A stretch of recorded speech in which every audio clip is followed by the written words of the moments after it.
Hello, today's topic is about Ishura. Soujirou the Willow Sword is a visitor from the beyond, who was transported to another world due to his deviant swordsmanship that defied the laws of physics.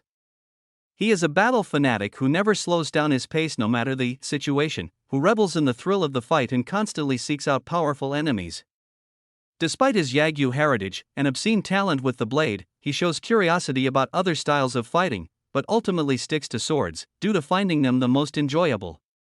He does not seem to possess any sense of fear, though he is capable of self-restraint if it means getting to face more interesting opponents. Soujirou values his own freedom, and claims that he lives his life without any regrets. He places little value in social conventions or personal relationships, and refuses to be influenced by the emotions of others. As a result of this, he's almost completely oblivious when it comes to anything outside of fighting, and had to resort to eating wild plants just to stay alive before Yuno became his guide. He's aware enough of his own ignorance to acknowledge that Yuno's anger towards him may be morally justified, even if he personally doesn't understand it.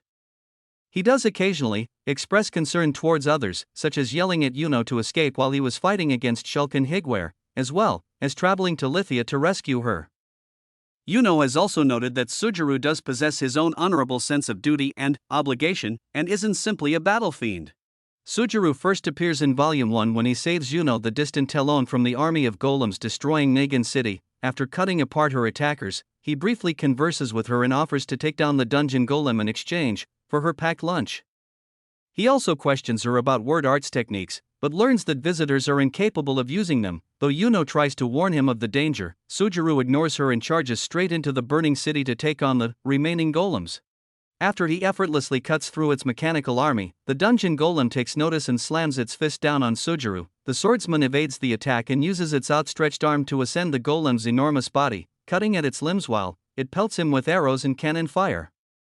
The golem ultimately resorts to using thermal arts to try and blow him away, but Soujirou takes cover behind its massive neck and cleanly decapitates it with his sword. Blinded, the dungeon golem continues to strike at him until he weakens its left arm and causes it to crash down upon the titan's own right shoulder, destroying its core and finally bringing the giant weapon down. Soujirou's swordsmanship transcends normal human limits, and is strong enough that he is considered both a Shura and a candidate to become the true hero.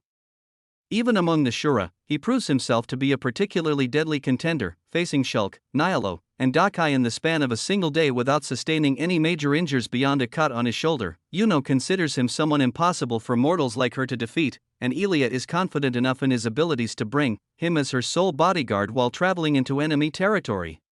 Thanks for watching. Like, share, and subscribe.